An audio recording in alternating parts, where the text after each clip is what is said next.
We'll go ahead and get started. Just really quick schedule for today. What I'd like to do is kind of go back a little bit and finish up some comments on endocarditis. And once we get done with just a couple slides here, we'll transition over to sepsis and probably spend the rest of the time talking about sepsis and septic shock.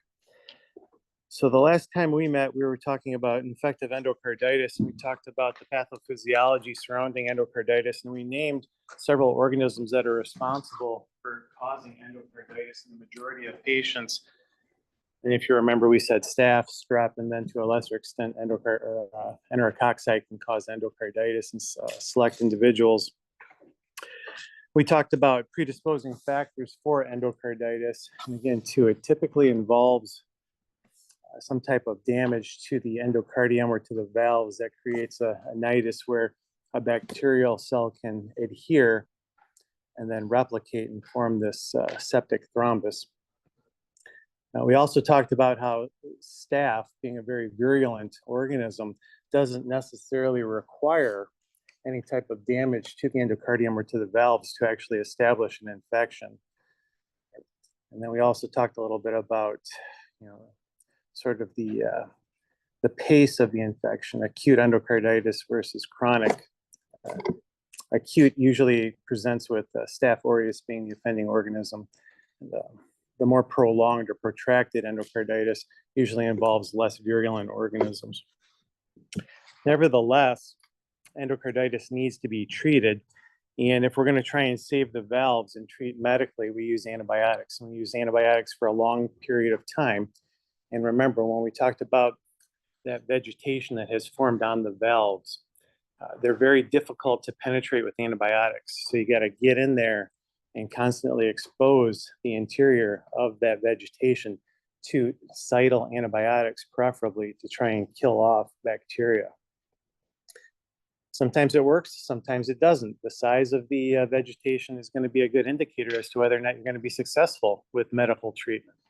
If it's too large, that might be exclusionary for medical treatment, and they might go in and just do surgery and replace the valve. Remember, too, native valve usually involves monotherapy. When you start talking about prosthetic valves, it's going to involve combination therapy. And prosthetic valves have a propensity to allow for the formation of sort of a biofilm. And biofilms themselves are difficult to penetrate as well. So we typically use a beta-lactam, if possible, in combination with an aminoglycoside and rifampin. That has been the gold standard for a lot of treating prosthetic valve endocarditis. If you recall this slide from the last time we met, we have endocarditis secondary to staph. Could be Staph aureus, or it could be one of the coag-negative staphs that are responsible for causing endocarditis. We went down this pathway. We said native valve endocarditis. First question we have to ask ourselves, is it MSSA or is it MRSA? And if it is methicillin susceptible, the treatment approach here is the use of an anti-staphylococcal penicillin at maximum dose for 6 weeks. Okay, that's typically what's done. And this does work. It does work. If for some reason the patient has a severe allergy to penicillins, they can't tolerate penicillins, cefazolin is an alternative in these folks. Okay? And again, too, you can see we're using pretty much max dose cefazolin for 6 weeks as well. Okay. Opposite to that, our friend MRSA. It's reflexive at this point. When you hear MRSA, you automatically think vancomycin. And we want to maximize, our dose with vancomycin. We want to achieve the best level we can for that patient that's going to afford us efficacy and safety. We have to treat for 6 weeks, 6 weeks of treatment. Daptomycin has emerged as an alternative to vancomycin, especially when the vancomycin MIC starts to creep up or the patient can't tolerate vancomycin. God bless you. So daptomycin is an alternative. If we switch gears and talk about a prosthetic valve, that changes things a little bit. Not so much the sidle backbone. We're still going to use an anti-staphylococcal penicillin, or we're going to use vancomycin if it's MRSA, but this is where we've added on additional drugs. So for MSSA, prosthetic valve endocarditis, again, same approach here, maximum dose anti-staphylococcal penicillin, along with a short course of gentamicin. And then after several days, they're going to start to add in rifampin as well. So you have a 3-drug combination that's given for several weeks in order to try and medically cure your patient with prosthetic valve MSSA. This is what's been done for a long, long time. And I think there's a lot of trials out there really starting to question the use of gentamicin in treating prosthetic valve endocarditis, whether it's strep or staph. There's just it's come into question.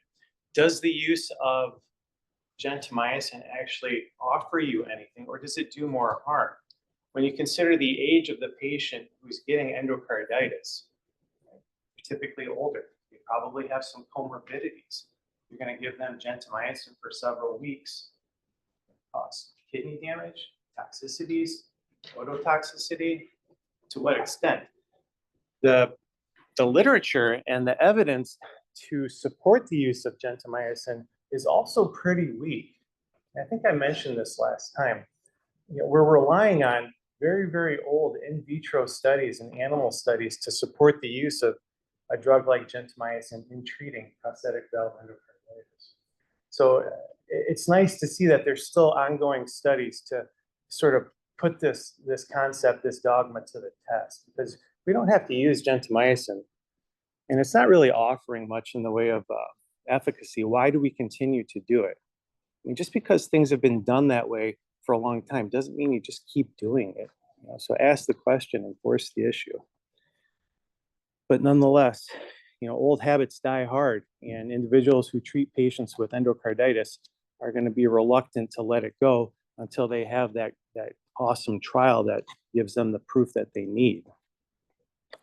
I do have a question, though, for you guys to think about. We're going to start the nafcillin and we're going to start the gentamicin right away. But what's the rationale behind holding off on the rifampin for a little bit and then adding it in? I know we didn't talk much about rifampin. We will eventually. You have a thought as to why we pause on the rifampin initially? If there's no biofilm, you don't need it. What's that? If there's no biofilm, you don't need it. If there's no biofilm, you don't need it. That's true. I would agree with that. You're going to have adequate penetration of the antibiotics to the site of infection if there's no biofilm. It's kind of like with the synergistic effect of nafcillin and gentamicin, where nafcillin and oxacillin break down the cell wall to allow infection cells. Yeah, that's an interesting thought too. You're going to come to realize down the road that when you look at the structure of rifampin, it's a pretty lipophilic molecule, so it has the ability to cross membranes without too much hesitation. And I like where you're going. These are good thoughts. So how would you characterize endocarditis from an inoculum size infection? Is this a low inoculum or a high inoculum infection? It's typically regarded as a high inoculum infection. You have a ton of bacteria growing in one small space, okay? And when you introduce rifampin into a high inoculum infection like endocarditis, right off the bat, what that does is that can really lead to resistance. Right? So the bacteria can actually evolve resistance while on therapy to rifampin. So the thought here is that we start the anti-staphylococcal penicillin along with the aminoglycoside to sort of decrease the burden of the infection, and then add in the rifampin to reduce the likelihood of selecting for resistant clones, okay? And if we discover that the staph is MRSA, everything else is pretty much the same, with the exception then of our cell wall active agent, vancomycin, is replacing the beta-lactam. Okay. All right, so that's the approach to treating Staph aureus endocarditis. On an exam, I will tell you, patient presents with a native valve or a prosthetic valve endocarditis. All right. There will be multiple choice answers, but that's what I want you to think about in preparation. Dudley said, native valve, Staph aureus. What do I do? Well, is it MRSA or is it MSSA? If it's MRSA, what do I do? If it's MSSA, I can do this and this. If it's MRSA, I use this. Okay. And if that doesn't work, I have an alternative. Okay? Flip it. If it's prosthetic valve, MRSA, this plus this plus this. Okay. That's really what the assessment questions will look like. Okay? Questions about staph?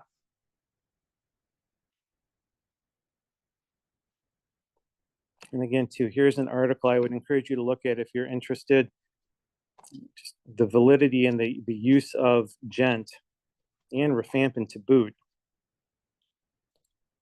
in treating endocarditis. All right, let's switch over to strep.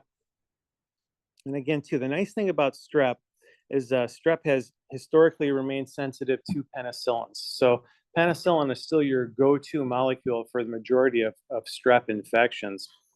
And there is a caveat to that, and I'll mention it, but we'll start here again.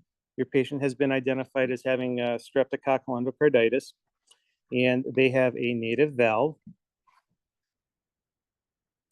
It seems as if I'm missing a portion of my slide. Nonetheless, they have a native valve strep infection. The strep is discovered to be highly sensitive to penicillin. Does yours look different than mine? You guys have that other? Okay, good. Highly sensitive to penicillin, as suggested by an MIC of less than or equal to 0.12 micrograms per ml. 4 weeks of penicillin. That's typically what has been done. Okay. However, giving penicillin at 12 to 18 million units per day over 4 weeks is pretty onerous. If you do it in bolus doses or a continuous infusion, that requires the patient to come in a lot or be in the hospital for a prolonged period of time. That's not very pleasant for anybody. As such, Rocephin or ceftriaxone has emerged as probably a preferred therapy. High dose Rocephin, given once daily for 4 weeks on an outpatient basis, is curative for native valve strep infections that are highly sensitive to penicillin.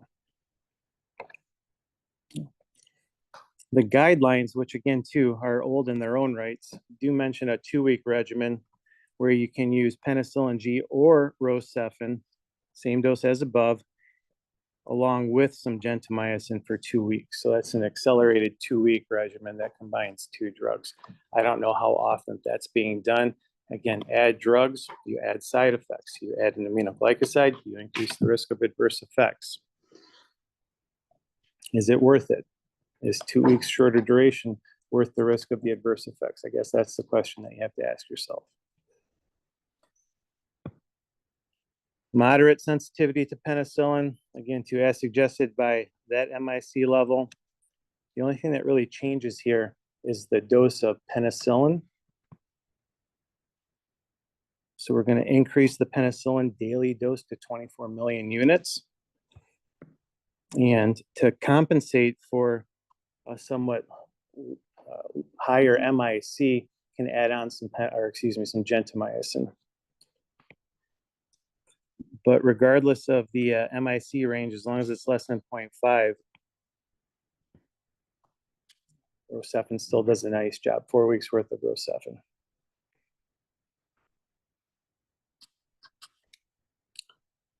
Okay. And this is where it gets kind of quirky. Down here, it should say prosthetic valve. I hope it says that on your slide. And for prosthetic valve, that's highly sensitive to penicillin. Since it is a prosthetic valve, we're going to use a higher dose of penicillin. And we're going to treat for 6 weeks. And this is where the guidelines don't get very, very crystal clear. There's optional gentamicin that can be added on here. And if I know that I can treat somebody with penicillin alone, I'm not going to opt for adding in gentamicin. The risks outweigh the benefit, but nonetheless, it's there. It would be nice to talk to individuals who do this on a regular basis, you know, what their preference is in this scenario.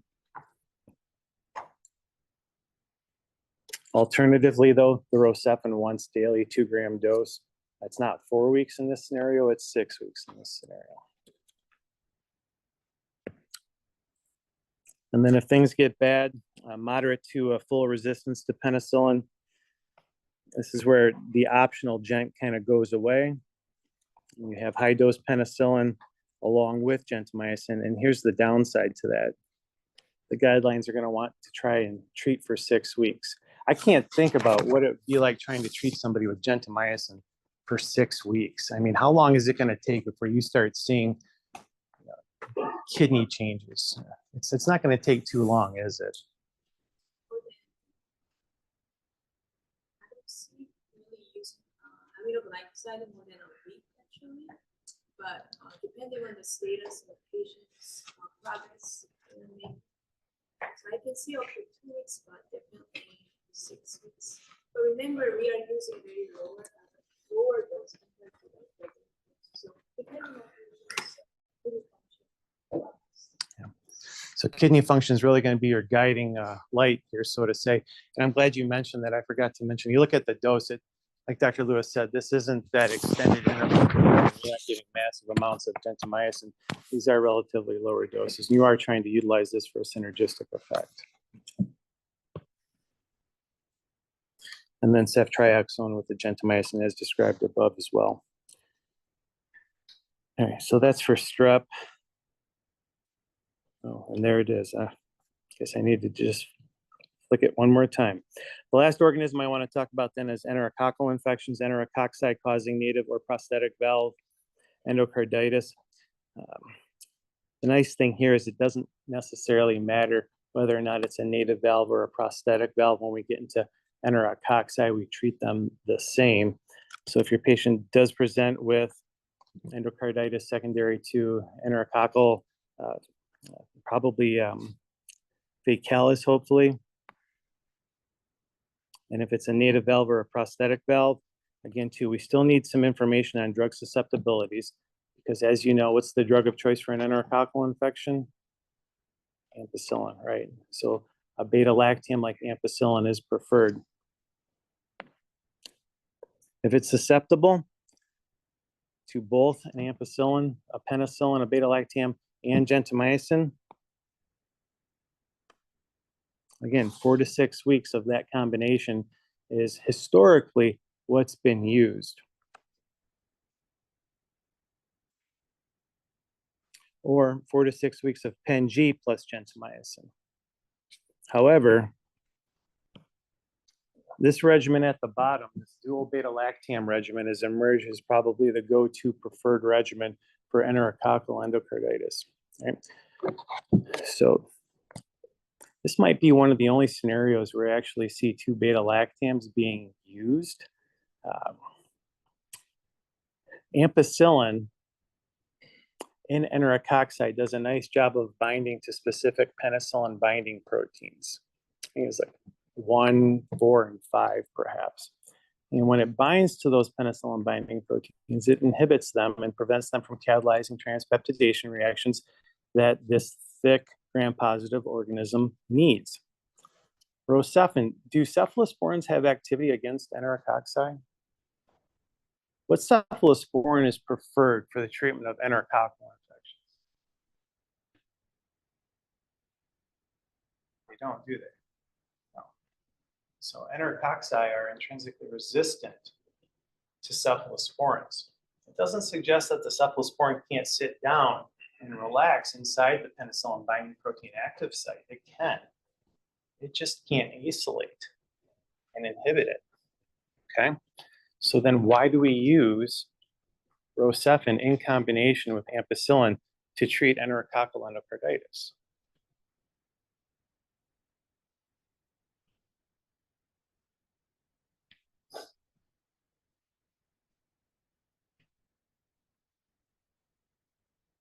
One, okay, 2, 3, 4, 5.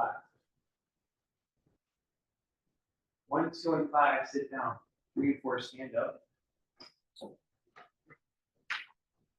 So 1, 2, and 5 were ampicillin, and we have now bound to and inhibited our penicillin binding proteins. Right?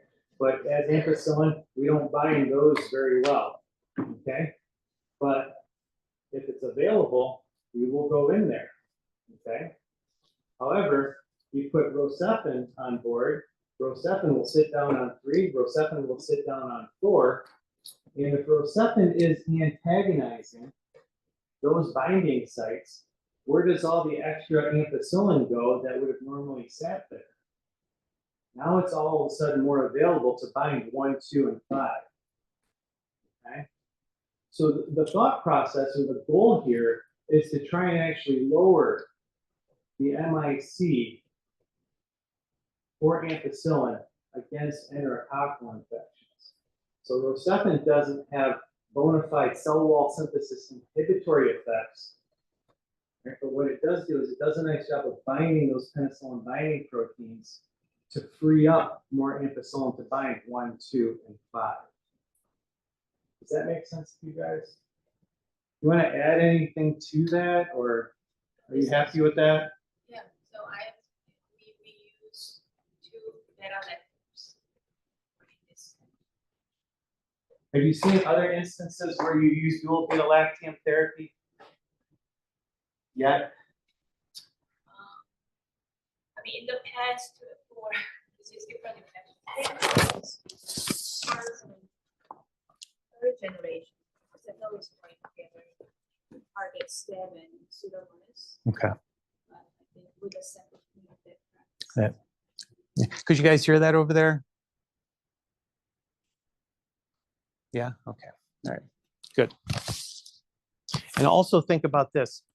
I mean, AMP and Rocephin, I mean, these drugs aren't devoid of adverse effects, but the adverse effect profile of that combination is going to be far more favorable than AMP and Gen, for 4 to 6 weeks. Okay, and 4 to 6 weeks, the duration of therapy largely depends on how long the patient has had the symptoms. Okay?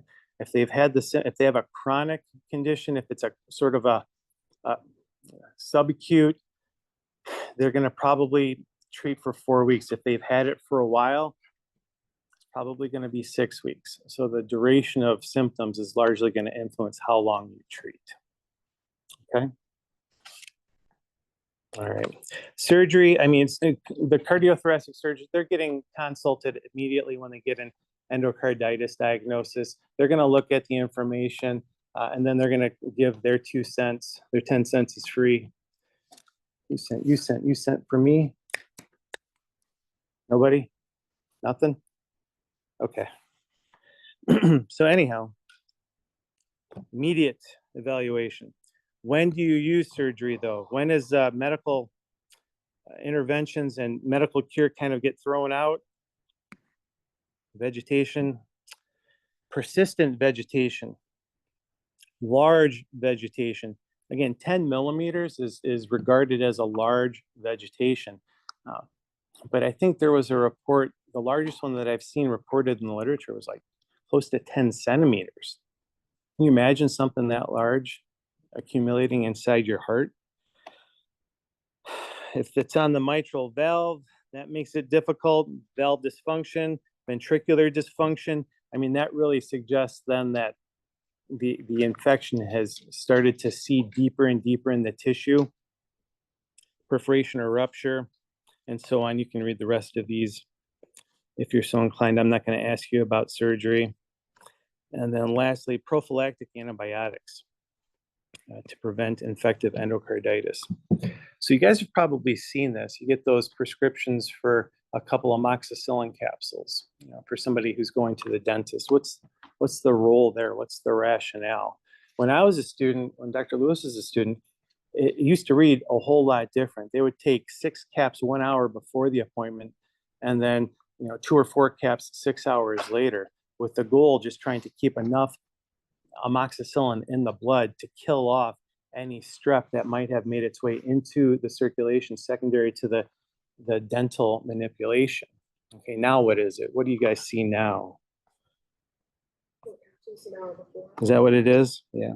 4 capsules 1 hour before the appointment. Okay. Is there a lot of data out there to suggest that the prophylaxis in this fashion works? Well, I don't know if it necessarily does harm, but if you have high risk individuals, it's probably a good idea. So dental procedures are probably one of the more common causes of endocarditis in susceptible patients. In high risk patients. And then who is high risk? Again, these folks are regarded as high risk. Okay. All right. And that's all I have about the endocarditis material. What questions or concerns do you have?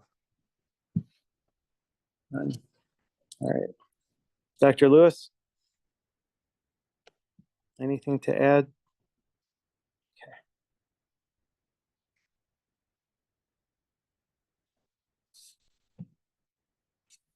Okay.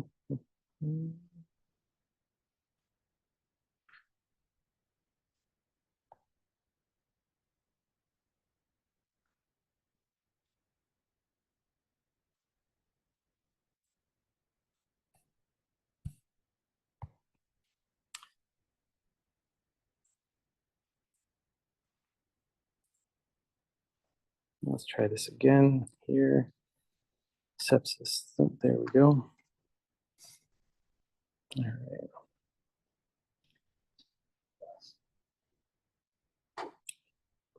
Sepsis and septic shock.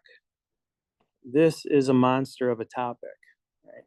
And there's no way that I can teach you everything you need to know about sepsis in the time we have.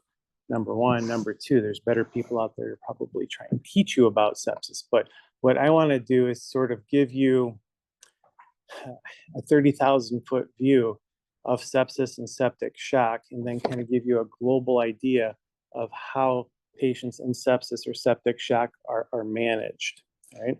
I think there are certainly guidelines out there that discuss how patients with sepsis and septic shock can be managed.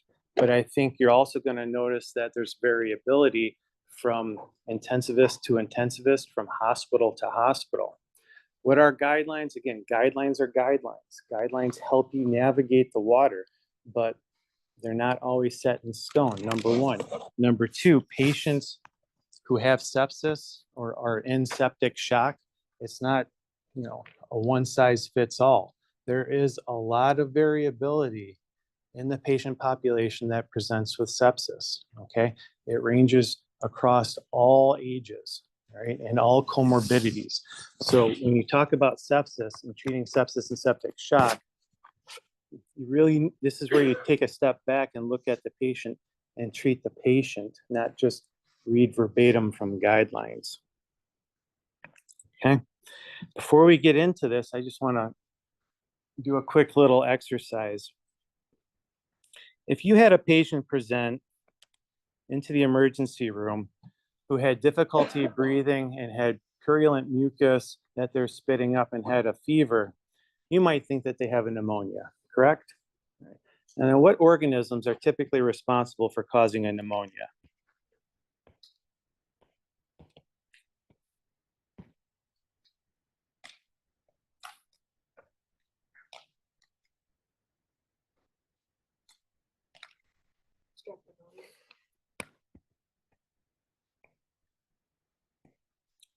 Others?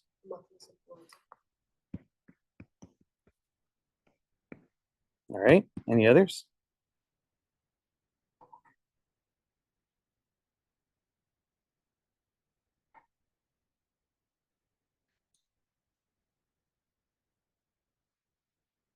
Any other organisms come to mind when you think of pneumonia? Atypicals? Okay.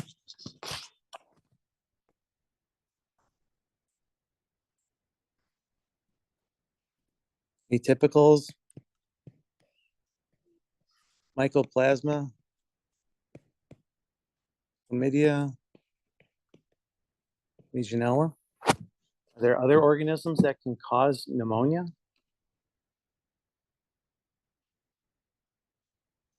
Absolutely, absolutely. Keep in mind, any bacterium can infect any part of the body, okay? But these are your likely suspects, right? And so if you know that these are your likely suspects, and you know that your patient's presenting with symptoms that are consistent with a pneumonia, now all of a sudden you know antibiotics that you could use to empirically cover for these, correct? So what are some antibiotics that you might want to consider getting ready to give to this patient if this is what they're presenting with?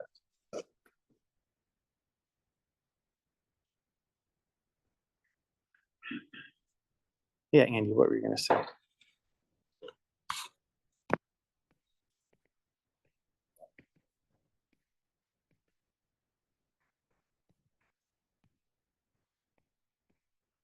Good.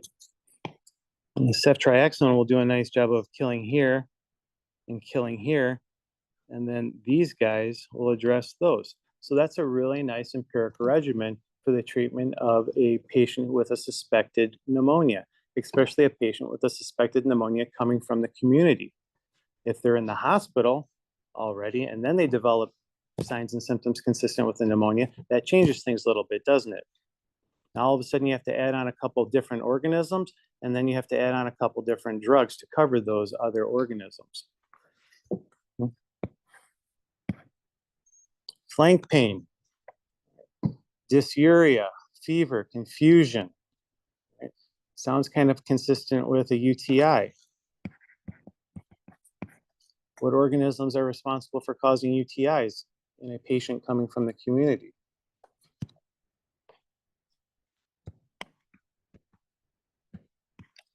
E. coli is number one. What others? What's that? Klebsiella. Others?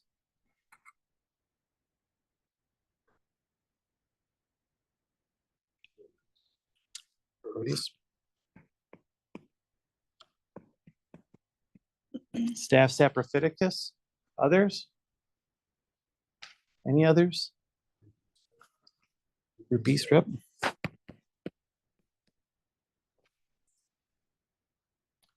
This is a pretty big list. But by and large, the preponderance of UTIs are caused from gram-negative organisms, aren't they? And knowing that, if your patient is in the emergency room with signs and symptoms consistent with the UTI, and they don't have much in the way of risk factors for multi-drug resistant organisms, what might be a good antibiotic to put this patient on empirically?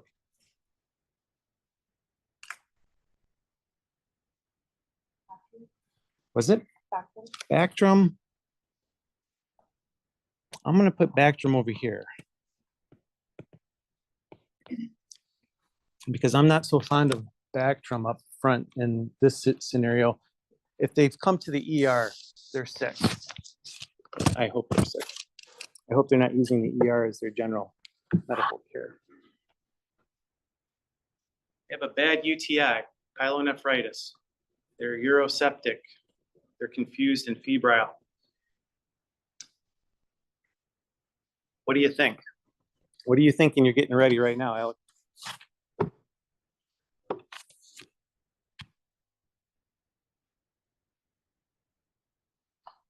I'll disagree with that one. I hate nitrofurantoin personally, but that's just me. Patient sick. Other thoughts?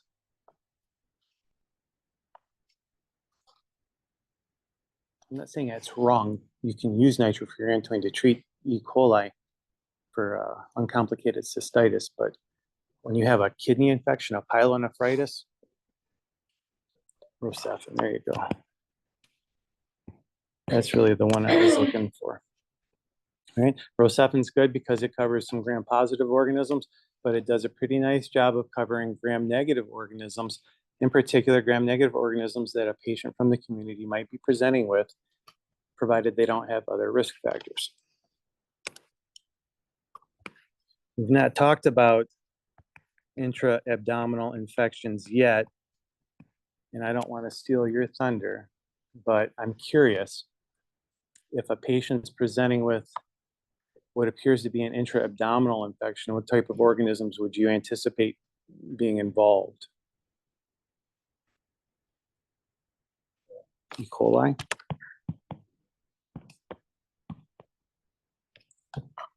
E. coli, B. frag, and a constellation of other gram-negative organisms that are probably populating the gastrointestinal tract. Okay. All right. Now I want you to think for a second. If you're worried about E. coli or B. frag causing an intra-abdominal infection, what antibiotics are you getting ready? Or when the attending physician in the emergency room comes to you and says, intra-abdominal infection, what do I need to use to cover? What are you going to say? Rocephin?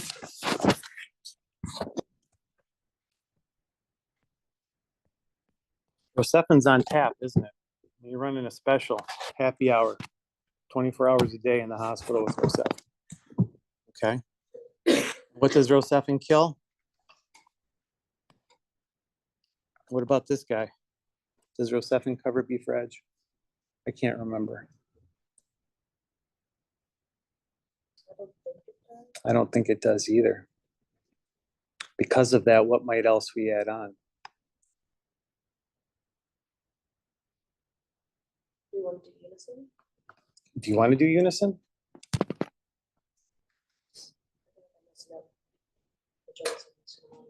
No, but I think you're on the right track. I think there might be a better option. You could eliminate the Rocephin and just go with Zosyn. That would work. If we're going with Rocephin, what are we adding to it though? Flagyl, right?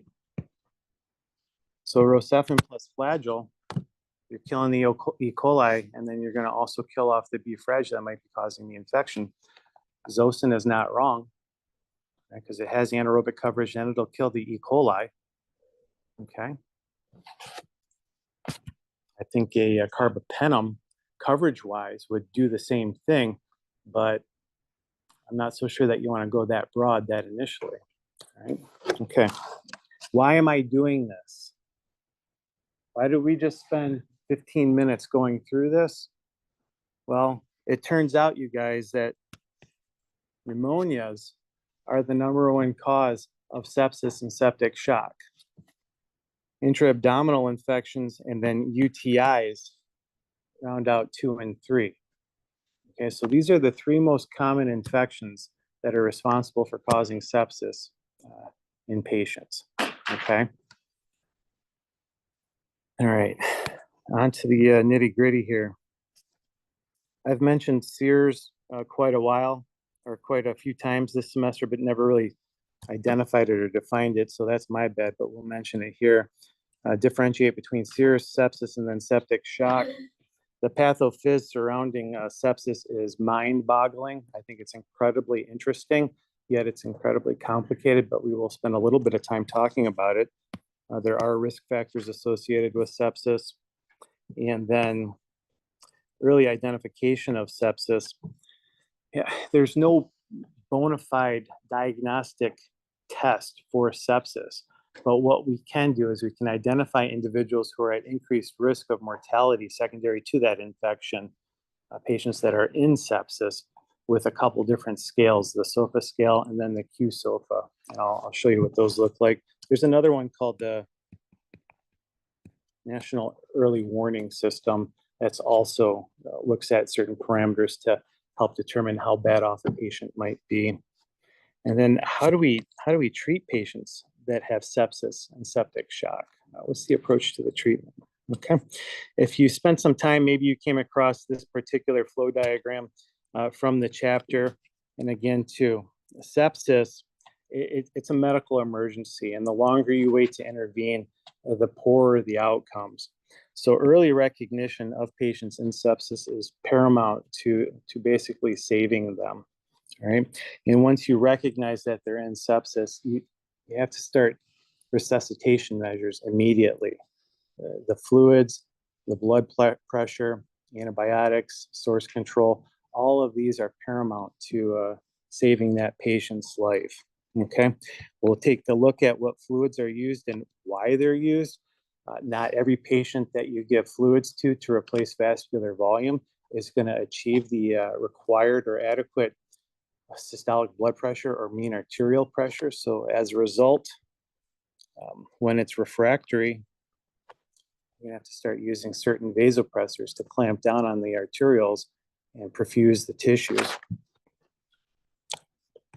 Broad spectrum antibiotics. Well, what does your patient look like when they come in? What type of infection do you think they have based on their presentation? Right?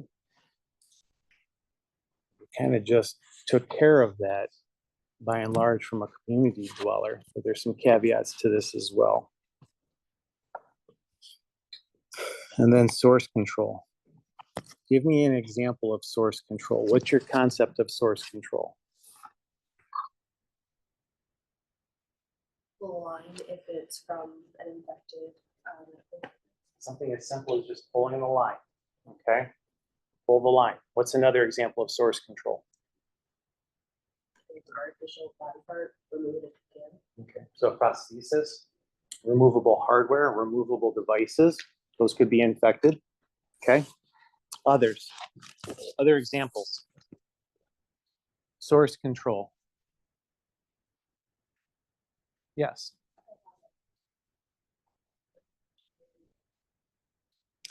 Yeah, sometimes the amputation is required. Okay, and if that's the source of the infection, debridement if possible. If debridement isn't going to take care of it and it's too far gone, sometimes it's got to go. That would be source control. And I'll tell you what, once you do the amputation, you've removed the source of infection. You don't need prolonged antibiotics after that, because it takes care of the infection right there. Other thoughts on source control? Anything come to mind? Yours would, okay, yeah, that's a good one actually. Again, too, if they have an abscess, drain the abscess. And if that's the source, get rid of it. All right, bacteremia. We defined bacteremia a while back, just viable bacteria in the blood. Blood's a sterile fluid, shouldn't be there. So what's an infection then? Well, the majority of our tissues in our body are sterile. Bacteria don't belong there. And when bacteria get into a sterile tissue and start an inflammatory response, we can refer to that as an infection. Okay.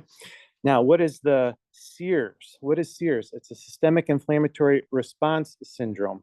And in order to be technically regarded as having SIRS, you need two of these four parameters.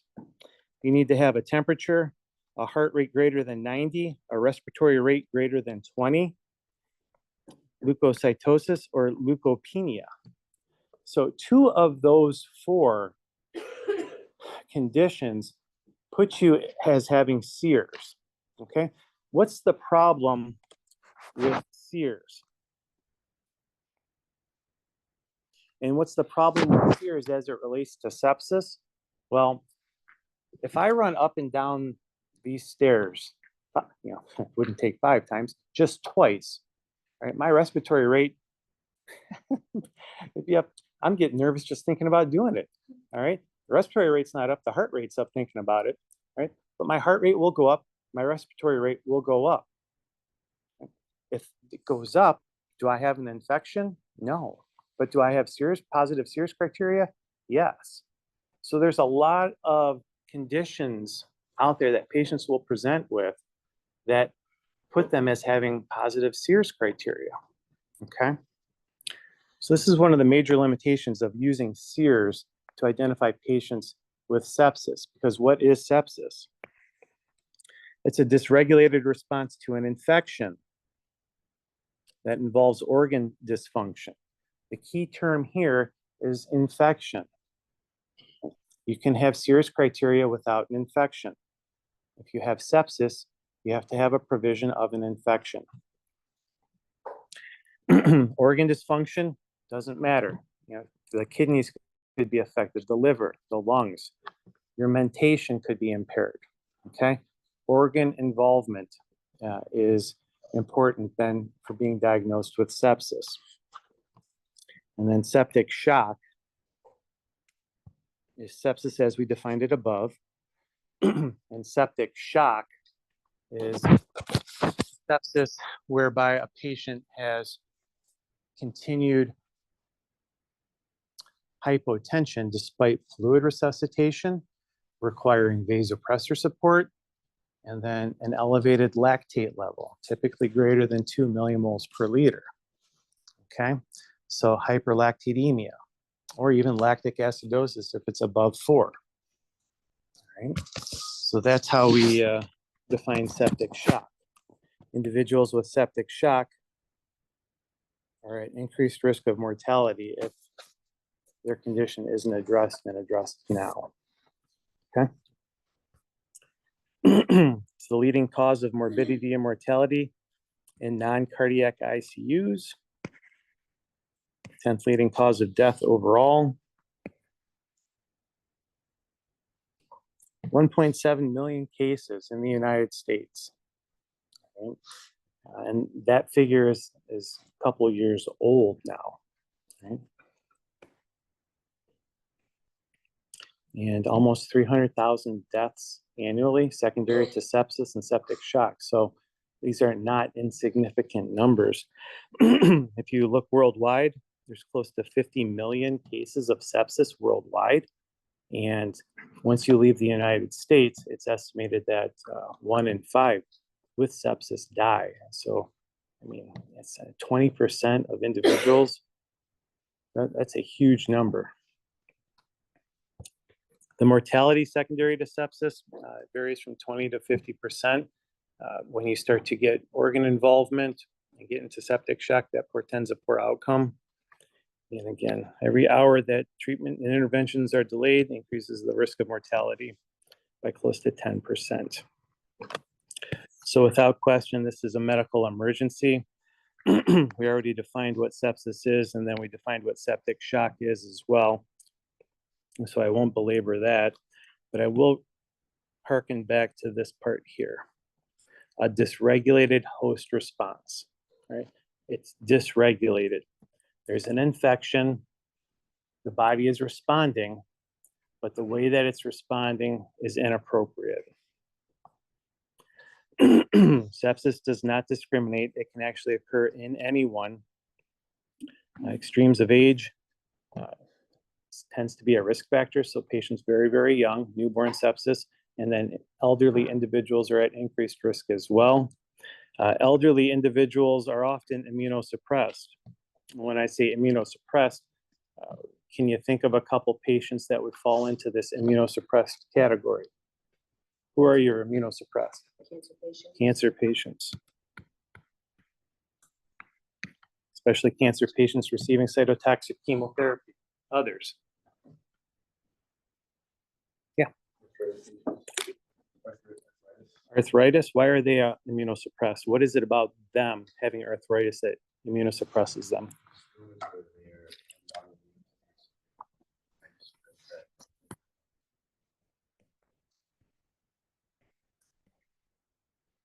I like this autoimmune disease aspect of it, because if a patient has an autoimmune disease, what type of drugs are we typically administering to them to treat their disease?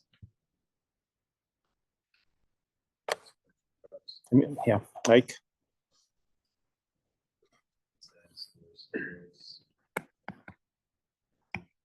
steroids in particular. Okay, so patients on chronic steroids.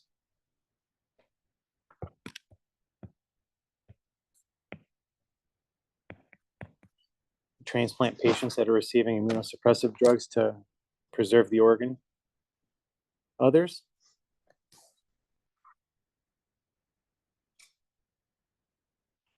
Who else is immunosuppressed?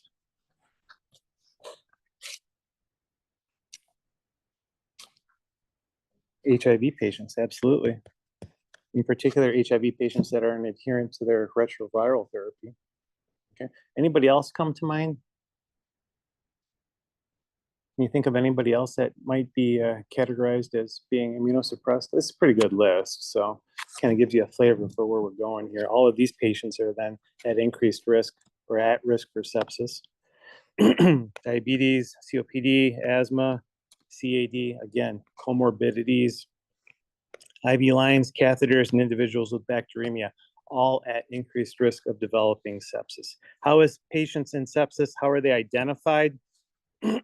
Let's take a break. We'll come back at 10 o'clock and then we'll get through the rest of this material, okay?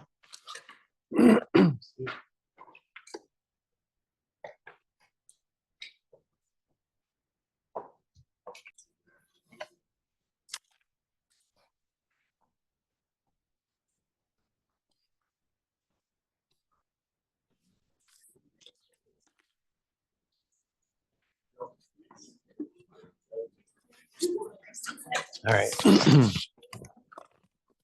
So the question then becomes, how do you identify individuals in sepsis? And then how do you identify individuals that really need intense intervention? And that's where these scoring systems have come into play. There's a couple scoring systems that are in use, and they have different utilities. One is called the SOFA score, and it's a sequential organ failure assessment. And there's two flavors of this. There's the SOFA score that's used for patients already admitted into the hospital, and then there's something called a Q-SOFA for individuals that walk into the ER, so to say. Okay, and I'll show you what those look like in a second. And then I made mention of this National Early Warning Scoring System, NEWS. It's just another predictive tool that helps you identify patients who are at increased risk of having bad outcomes from sepsis, from an infection. There's a website that you could go to if you were so inclined to actually pop in some of these numbers, mess around with it a little bit and see what kind of number you get. Just putting in values and then typing in yes or no arrives then at a score. When I pop in these numbers, I get a number of 13. And then you can see here, high clinical risk, urgent or emergency response. So this is telling, the clinicians that this person's at increased risk of poor outcomes if we don't take the correct interventions. And likewise to the SOFA score, there's various parameters that look at the organs in the body, and you assign a number to each one of those parameters based on its value. And you can have a baseline SOFA for a patient that's already admitted into the hospital.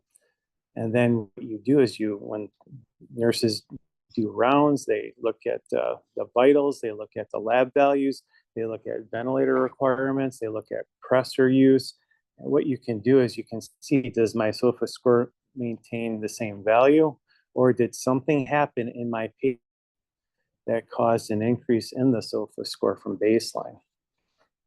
So we look at respiration. We look at the platelets as a indicator of coagulation.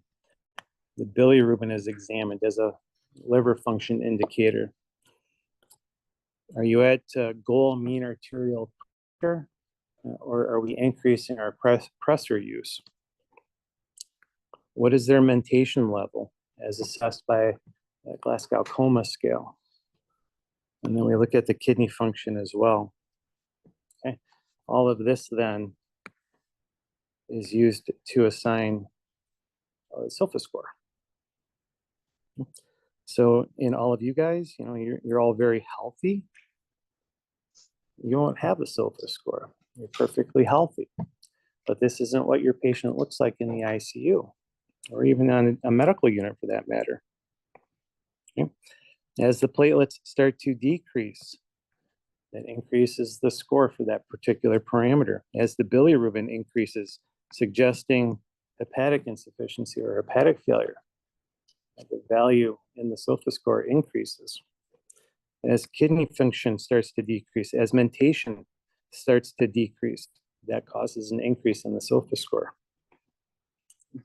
So like I said, this is largely used for individuals that are already admitted into the hospital where you have a baseline SOFA value.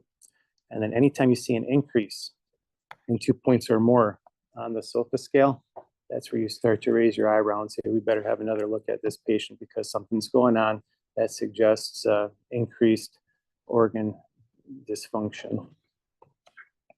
Okay. No, I will not hold you responsible for these values. I think it's just important to understand the concept of the inpatient SOFA score. The Q-SOFA, on the other hand, is a very, very easy evaluation of a patient that just arrived in the emergency room.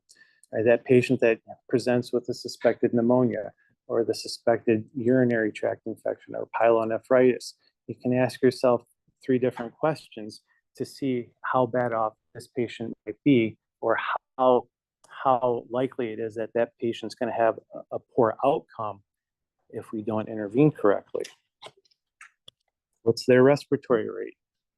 Is it 22 or higher? What's their level of mentation? Are they with it or not? What's their systolic pressure? Is it above 100? If not, that's a problem. So if you look at these 3 parameters and 2 of the 3 are positive, that's a positive Q-SOFA, and that suggests that this patient needs immediate interventions.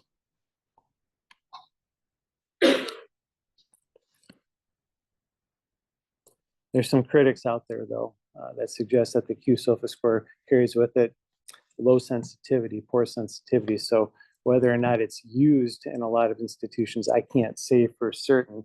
Yeah, Dr. Lewis, are you familiar with how you assess patients that come in from the community in the ER with regard to a SOFA scale or a news?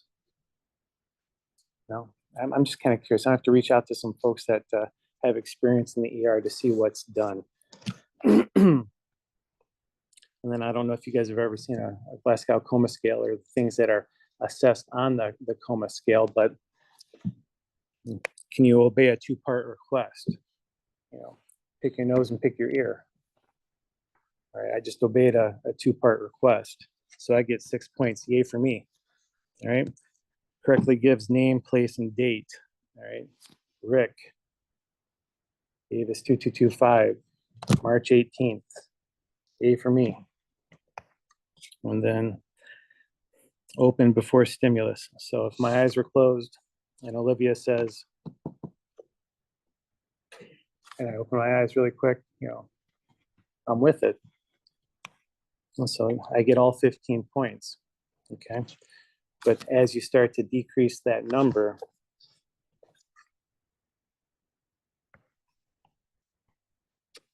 you can see how that impacts then the inpatient SOFA scale, and then how that could impact the Q-SOFA as well.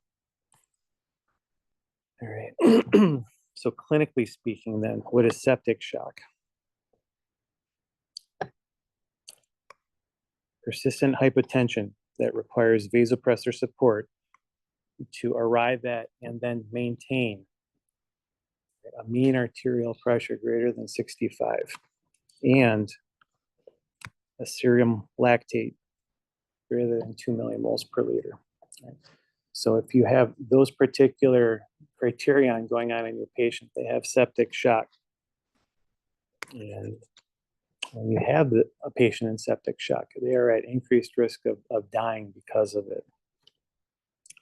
So then I have 2 questions. Number 1, why is the patient hypotensive in the first place? And then number 2, why is the lactate elevated? So those are 2 important questions that kind of blend into the pathophysiology of sepsis. So I don't know about you guys, but I kind of, again, marvel at various aspects of pathophysiology. So in response to an infection, you know, the body is going to respond in a way that it thinks it's appropriate. But when you have a patient in sepsis and septic shock, they've tilted the scale entirely towards one aspect of the response. and have forgotten completely about the competing attenuating aspect of the response. All right. When you have an infection, you have a combination of a pro-inflammatory response coupled with an anti-inflammatory response, and they typically balance each other out. Individuals that have sepsis and subsequently septic shock are totally tilted towards this pro-inflammatory aspect of the response, okay? And it's not just localized to the site of infection. What this is a systemic pro-inflammatory response.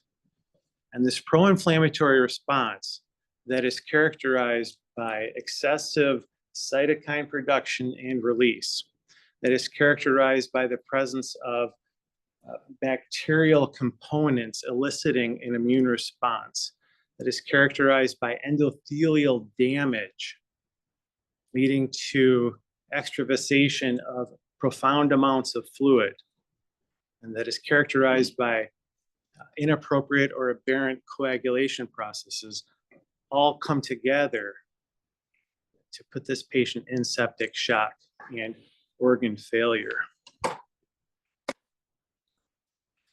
So we have a process that's favoring a pro-inflammatory response. We have endothelial injury, secondary to immune cell activation. And then we have hypotension that's largely due to fluid loss and vasodilation. Okay. All right, so bear with me for a minute and just kind of look at this slide with me. This is an example of a blood vessel. And inside this blood vessel, we have an immune cell, dendritic cell, neutrophil, what have you. And expressed on the surface of that immune cell are receptors, the toll-like receptors. And there's a variety of toll-like receptors. The ones that are interesting here are toll-like receptor 4 and toll-like receptor 2. The toll-like receptors are pattern recognition receptors, right? And they're responsible for recognizing pathogen-associated molecular patterns. When you have a gram-negative organism causing sepsis, that organism will release LPS, endotoxin, lipopolysaccharide. Lipopolysaccharide will bind to TLR4. When you have a gram-positive organism, gram-positive organisms will shed and release teichoic acid and peptidoglycan. Gram-positive organisms will bind to TLR2. Right? So from here on out, I don't necessarily care what type of organism we're talking about. When we have a patient in sepsis, the response is identical. A gram-negative organism and its endotoxin will bind to toll-like receptor 4 on the immune cell. What this is going to do is this is going to stimulate the translocation of transcription factors, something like NF-kappa B, to go from the cytosol to the nucleus. And NF-kappa B will increase then the expression of genes responsible for making pro-inflammatory cytokines, TNF-alpha, IL-1, IL-10, etc. Okay. This is all secondary to the presence of lipopolysaccharide.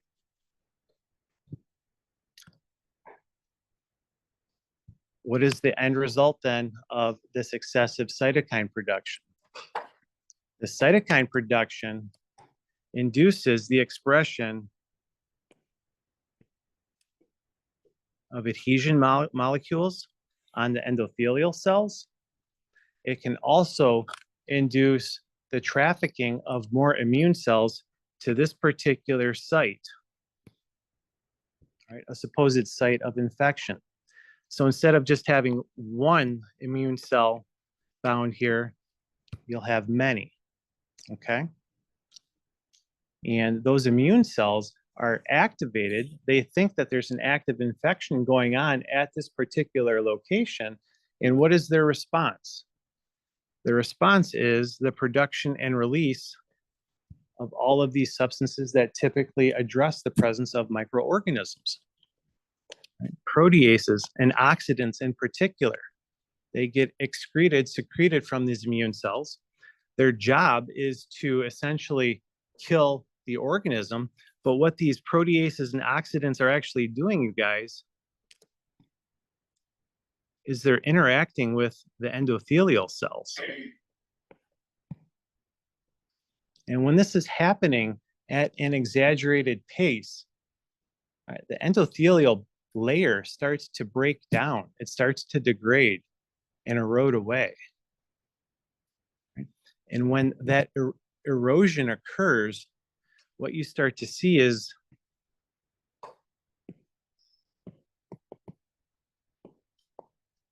fluid loss. Okay, so patients that have sepsis secondary to the presence of gram-positive or gram-negative organisms are going to start to lose a lot of fluid, not just at the primary site of infection. Remember, this is a systemic, a disseminated effect. So it's happening throughout the body. Right? These immune cells are releasing prostaglandins and leukotrienes. What's the effect of a prostaglandin on a blood vessel? Yeah, vasodilation. Okay. Likewise, LPS. LPS is a very, very nasty substance, right? LPS has the ability to interact directly with the endothelial cells. And these endothelial cells, under the direction of LPS, will start to increase the production of nitric oxide, which also leads to vasodilation. Okay. Why are we vasodilating this area? We want to bring in more and more immune cells to help address the apparent infection. Okay. All right. Does this make sense? All right. So in my opinion, this helps to better understand a little bit about where the fluid goes and why it leaves. We've damaged the endothelial lining. We've created a passageway for this fluid to leave easier. And that's exactly what it does. That coupled then with this vasodilation leads to the hypotension. We've got vasoactive substances that are dilating vessels, and we've got fluid loss, all right? Not a good combination, okay? And then altered coagulation. This is also a problem, right? So again, sepsis, come on. Sepsis, LPS, all right? Lipopolysaccharides and cytokines,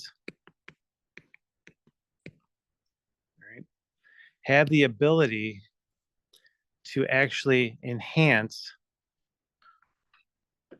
or increase the expression of tissue factor on endothelial cells.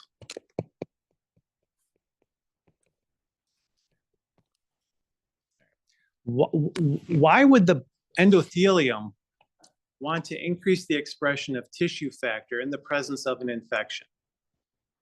What would the body's rationale be behind doing that in the first place?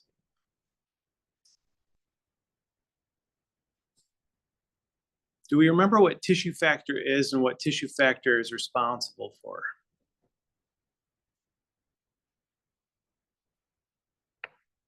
Walker, do you remember tissue factor? Coagulation. Coagulation, yeah. Do you know what factor it actually is responsible for activating?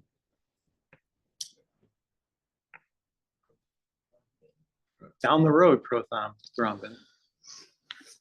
It's kind of right. 'Cause 7. Tissue factors 3, 7, 3, 7, and 10. Yeah, and in particular 7. I mean, 7's the one that really gets jacked up here. Good, thank you. So tissue factor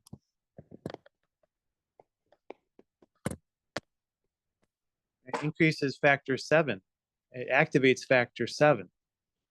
All right, and then 7, then 10, then 2, and then fibrin, and then you have coagulation. Right? But why does the body want to do that in the first place? It's the body's attempt to try and localize the infection. The body wants to keep the infection in one spot. It doesn't want it to go everywhere. But we're kind of late in the game. The LPS is already disseminated through the body. We have this exaggerated response going on throughout the body. And now we have tissue factor being expressed on endothelium pretty much all over the place. All right. So tissue factor goes up, which means factor 7 goes up. And as factor 7 goes up, then we have factor 2 thrombin being activated. And then thrombin, of course, is responsible for converting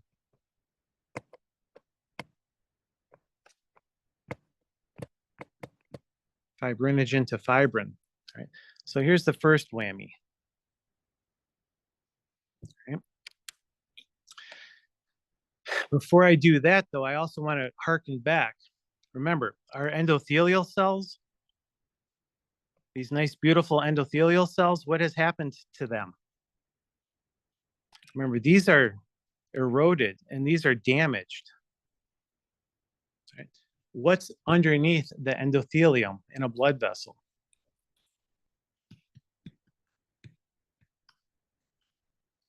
Right? So the subendothelial layer composed of collagen and also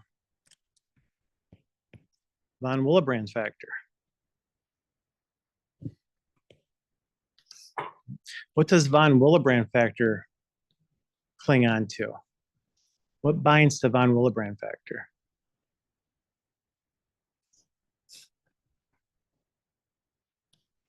Platelets.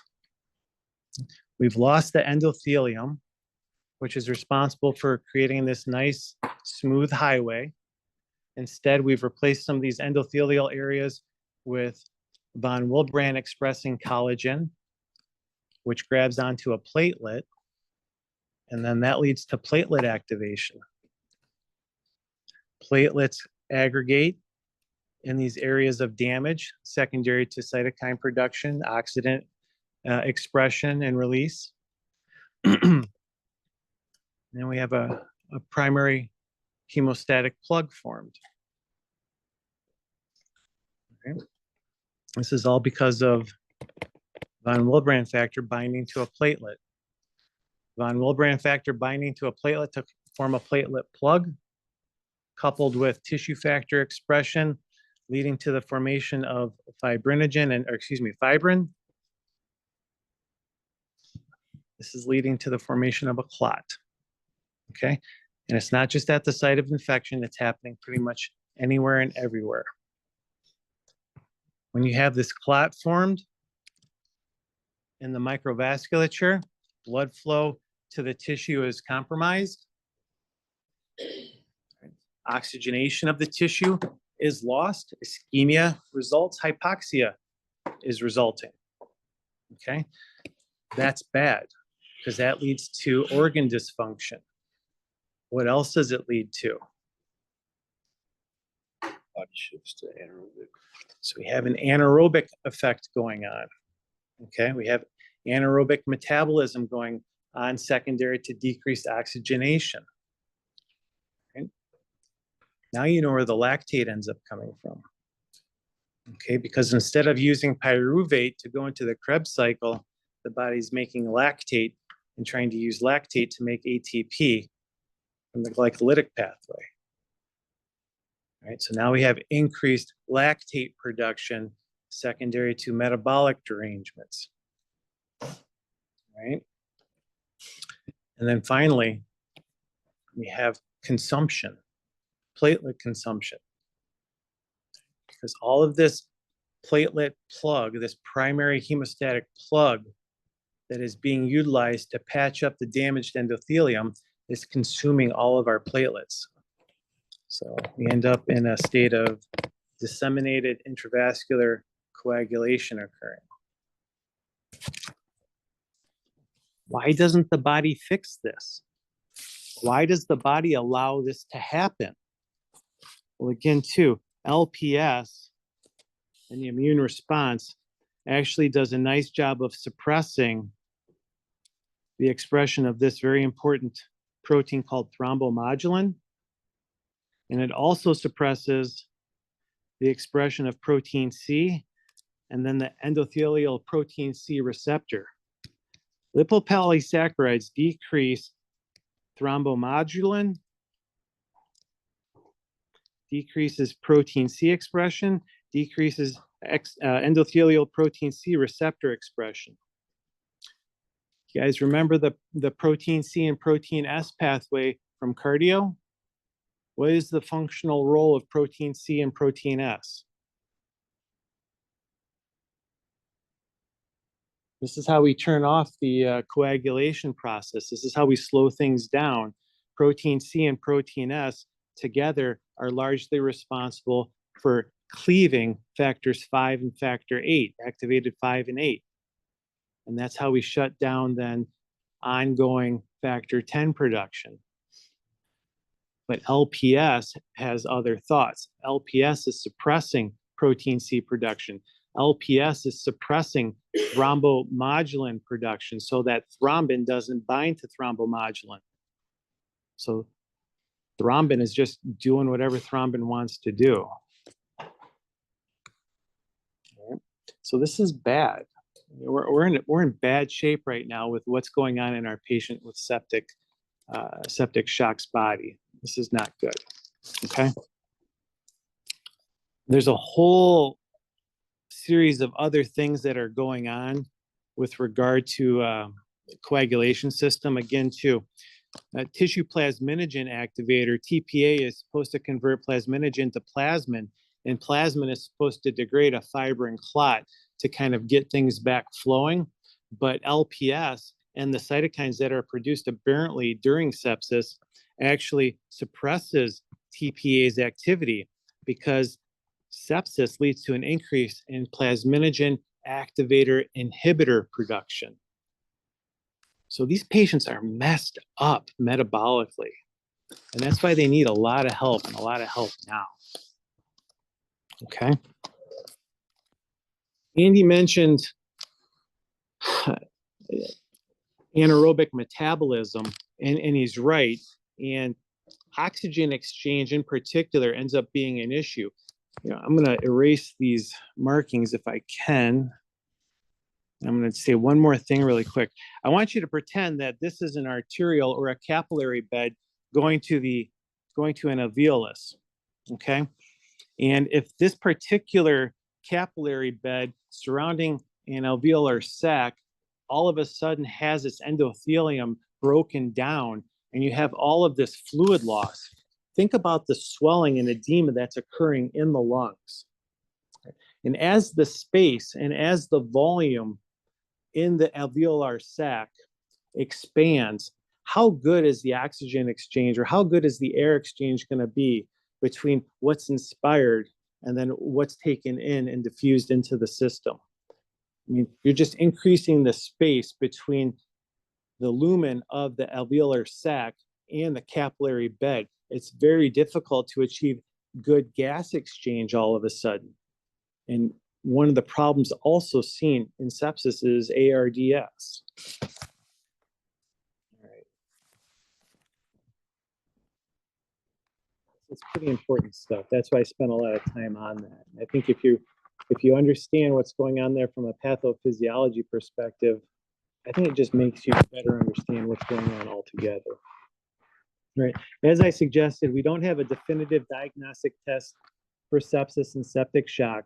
You know, it's a clinical diagnosis, and our clinical acumen helps us identify these individuals, and then it tells us what to do next. Right. You got to have a known or a suspected infection. For inpatients, an increase in the SOFA score by 2 portends a poor outcome, and then a QSOFA of 2 or 3 also puts these patients on our radar. Does your H&P support the presence of an infection? Do they look like they're sick and have an infection? If yes, what's the source? Not surprisingly, cultures. If you can identify the bug, then you know what drug to use. And if you know what drug to use, you kill the bug, and then everybody goes home. Right. So our patient, AT, she's 58. She's in the ER. She's got dysuria and some right flank pain. She's disoriented, lightheaded, and she's got rigors or chills this morning. She's pale. She's lethargic. She's got suprapubic pain. She's got CV tenderness. She's febrile. Her blood pressure is terrible. She's got an elevated white count. Her creatinine is up and her lactate is significantly elevated. Okay. Do you presume sepsis here based on what we've talked about? Absolutely. Right. She's hypotensive. Her systolic pressure is well below 100. What is her MAP? Does anybody know how to calculate MAP? Andy, what do you?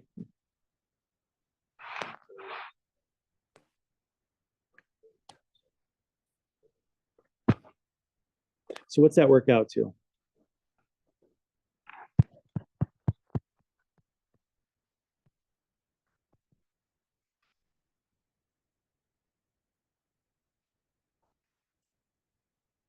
Fifty, 51. All right. So 50, 51, that's not good perfusion. Okay. So her MAP is low as well. So she's severely hypotensive. So do we presume sepsis? Absolutely. Does she present with signs and symptoms of an infection? Absolutely. Does she have clinical or laboratory data to help support the presence of an infection? Absolutely. What else do you want to know about her? And what does the initial management of this patient really involve? Okay. Is she coming from home? Is she coming from a nursing home? Does she have recent hospitalization or healthcare exposure? Does she have allergies? Does she have recent infection or antibiotic use? And what do we do? So, Society for Critical Care Medicine has this surviving sepsis campaign. It's a guideline document that walks through how to manage patients with sepsis. It has stood the test of time. It's probably 20 years old plus by now, and it's gone through some revisions over the years. I will say that the evidence in these guidelines aren't well supported for a lot of the things that are suggested. Other things make sense. So why they continue to stand the test of time despite poor evidence, you got me, right? But nonetheless, there's this thing called the Hour One Bundle. And these are the interventions that need to happen as soon as possible when a patient presents with presumed sepsis or septic shock. Fluid resuscitation. This is probably one of the more important interventions besides antibiotics that needs to happen. Okay, we need to resuscitate the fluids. They're hypovolemic. They have a distributive shock is really what it boils down to. Okay, and we need to replace the fluids that are lost aggressively. Replacing the fluids helps to restore tissue perfusion. And if that fails, we need to start thinking about vasopressors as well. Now, when you look in those surviving sepsis campaign guidelines, what they recommend is initial fluid therapy in the form of a crystalloid at a dose of 30 milliliters per kilogram. Okay. And this 30 mils per kilogram of fluid is intended to be delivered in a 3-hour window. Okay. We want to start giving patients fluids immediately, and we want to give it over a 3-hour span. And we're using crystalloids. So again, too, we know that the damaged endothelium is causing this loss of fluid. So when you start replacing fluids, you're going to lose it. It's going to continue to leak out until the endothelium is repaired. So what happens is that you end up giving patients a lot of fluid, unfortunately, during the initial resuscitation efforts. And this can be bad because if your patient can't tolerate a lot of fluids, if you overburden the lungs with fluids, I mean, you're going to do more harm than good. So there's been this fine line as to try and figure out when do we stop with all the fluids and when do we start with vasopressors? Do we give a little bit of fluid up front and start the vasopressors sooner to try and restore blood pressure and perfusion? Or do we do what we've always done? Just make them swell in order to get well. All right. And then diurese the heck out of them, make them pee so that they can be free. You know, those are the jargons that people will say. There's been studies to look at this question. And I think I gave you a research summary that sort of looked at aggressive fluid therapy up front, which has been the norm, compared to less aggressive fluids with earlier intervention of vasopressors. This was called the Clovers trial that got published a couple months ago. I think it was probably disappointing to the researchers because they wanted to show that vasopressor therapy early on conferred a survival benefit for that cohort. But what they discovered is that, from a mortality perspective, there really wasn't much of a difference. Okay, so using norepinephrine as a pressor agent early on after 1 liter of replacement fluid was no better, but importantly, no worse than aggressive fluids up front. So it does provide some comfort for intensivists to maybe start pressor therapy a little bit earlier as compared to continually giving fluid and fluid and fluid and then waiting and seeing. And in my opinion too, if fluid isn't working after a liter or a liter and a half, why are we going to continue to let these tissues and organs get hypoperfused when adding on a pressor earlier might get things flowing, might get some better perfusion? It just makes sense to me. I don't know about everybody else, but it just makes sense to try it earlier rather than wait and make these patients be hypoperfused when we could have done otherwise. Again, 30 mils per kilo is what is the goal. We don't give that as one massive bolus, okay? We give it in increments. So when that patient first hits the unit or first hits the ED, they're probably going to get a liter of balanced crystalloid wide open, and then they're going to get reassessed. And then they're going to get probably another 500 ml bolus and then reassess. And then if they're still volume depleted, hypotensive, then another 500 ml bolus and then reassess. And once we've hit that mark, if they're still hypotensive, that's when you start entertaining vasopressor therapy.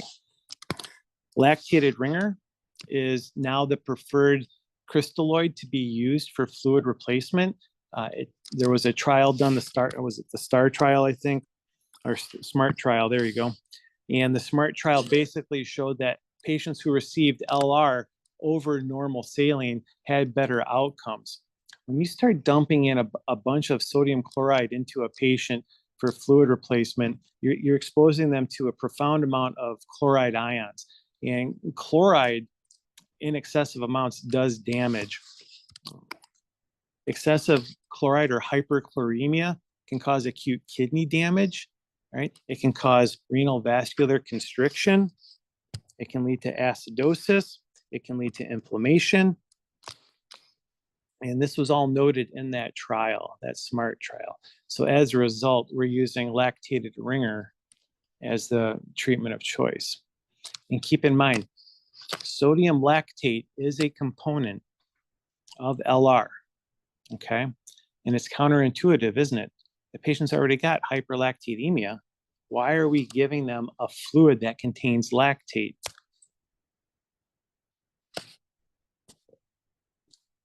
And it turns out that the lactate that is a component of LR, it actually gets converted to bicarb in the body. All right, the liver will actually convert it to bicarbonate.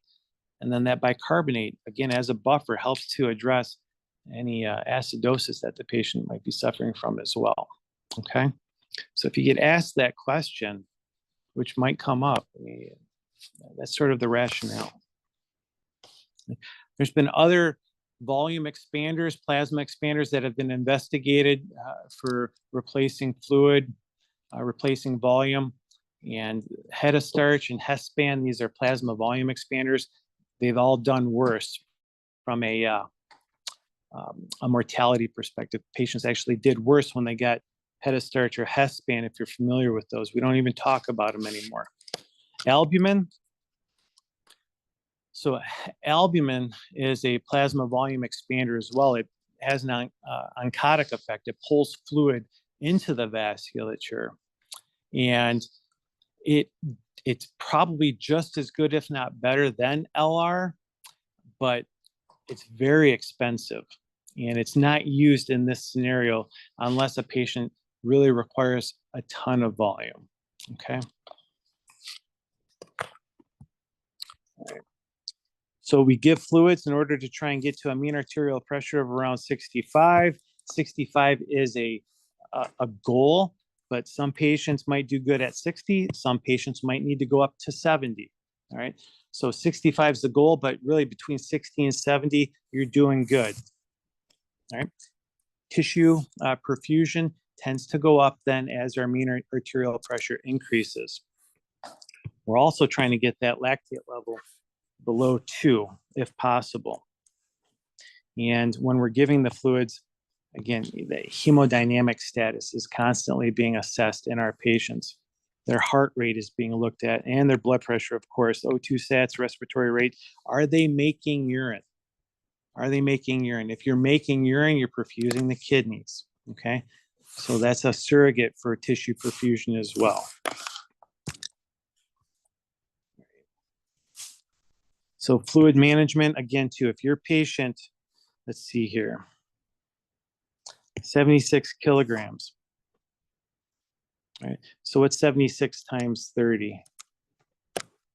It's right around 2,100 mLs, so right around 2 liters of fluid, okay? We'll just round it down to 2 liters, and we want to do LR. And then as I suggested, we're not giving full 1 liter bolus after bolus. We're going to give some fluid, reassess. We're going to give some fluid, reassess, okay?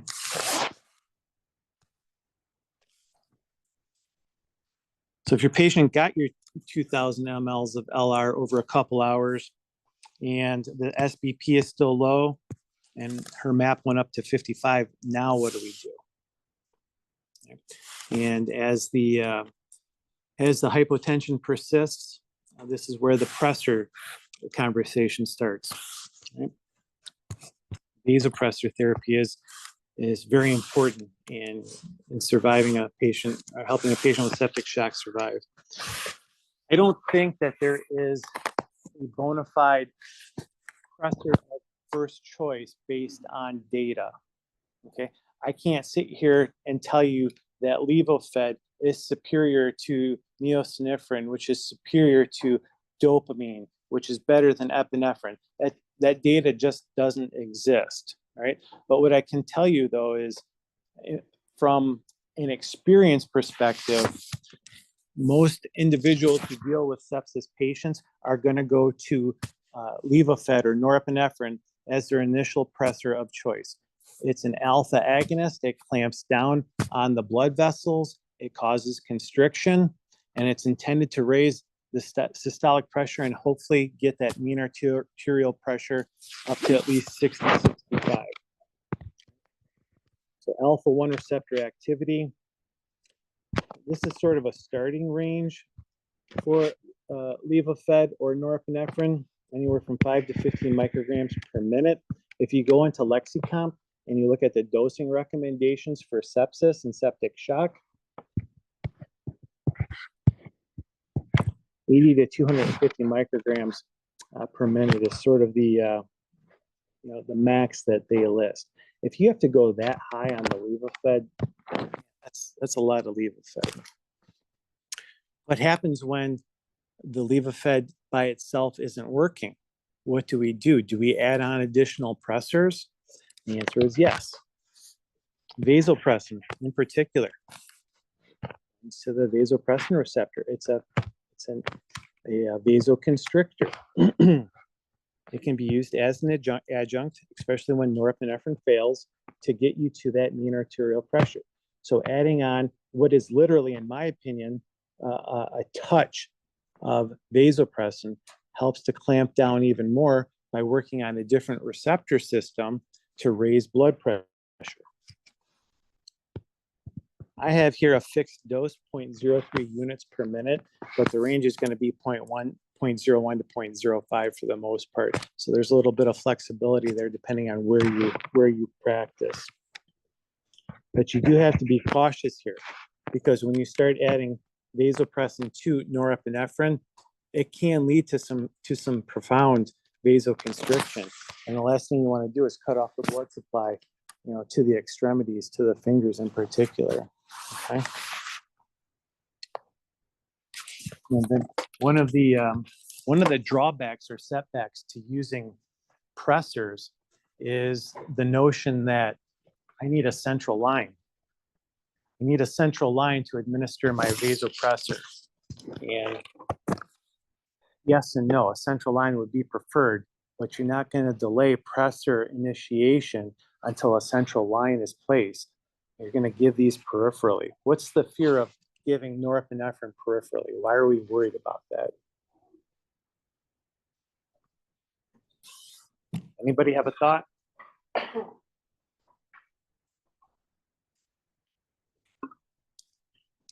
So infiltrates or extravasation. All right, extravasation of catecholamines can cause necrosis. But we have a remedy for that, don't we? We can use phentolamine to address catecholamine infiltrates. What about vasopressin? Why do we need to give vasopressin through a central line? And the reason ends up being is we don't have an antidote for vasopressin infiltrates. So be very careful about what you do with vasopressin. And then epinephrine. I think epinephrine is gaining more and more traction these days for septic shock for two reasons. Number one, it still is a good vasoconstrictor, but it also has an inotropic effect. So it will bind to beta receptors in the heart and increase contractility. It'll squeeze more blood out of the heart, hopefully. Okay. So the sequence in which these are used varies from institution to institution, from physician to physician, right? What you use in a particular patient, though, matters.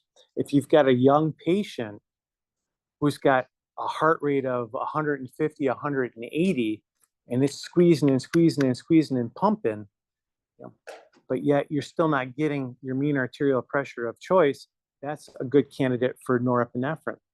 But if you've got a 70-year-old with poor ejection fraction and their ticker is just kind of,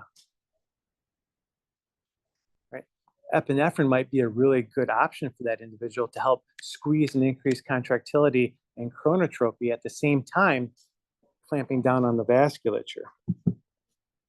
Okay. Phenylephrine, dobutamine. Again, too, as you can see, there might be some role for those, but I don't necessarily, I can't tell you how often they're used in this scenario. Steroids, again, too, adrenal crisis isn't uncommon in patients with sepsis, septic shock, and steroids gets investigated for every disease. Let's just be honest with ourselves.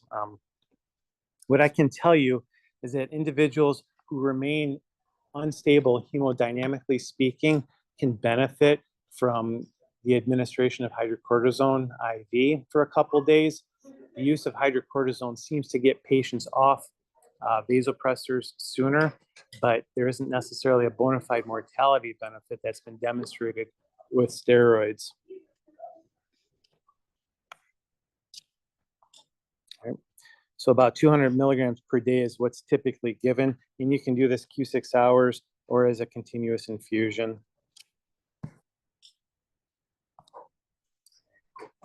And then the last thing I think we'll have time for is some comments about antibiotics. Get some lines started, get the fluids going, draw blood cultures. Again, draw blood cultures first. All right, get urine cultures, get sputum, whatever other samples you want to get, and then start antibiotics. This is interesting in my opinion.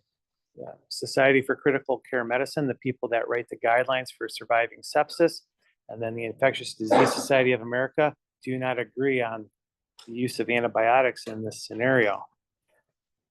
People that write the surviving sepsis guidelines say, start those antibiotics immediately.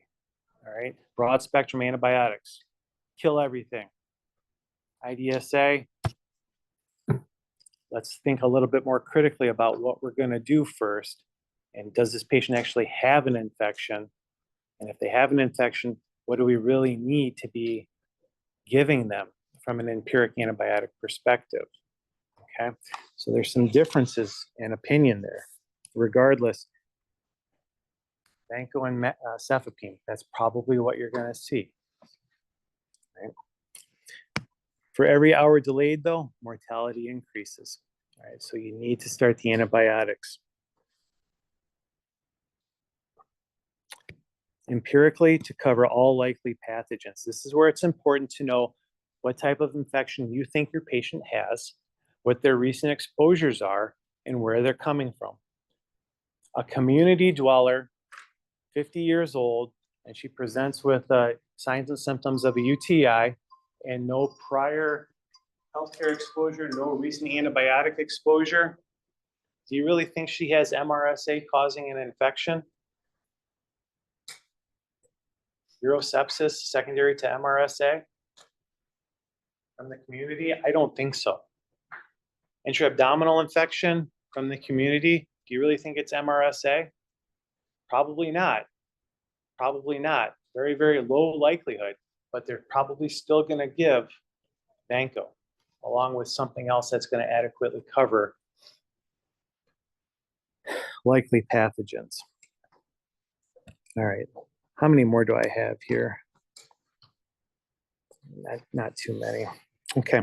We'll call it quits for today. We will pick up here at some point and finish up.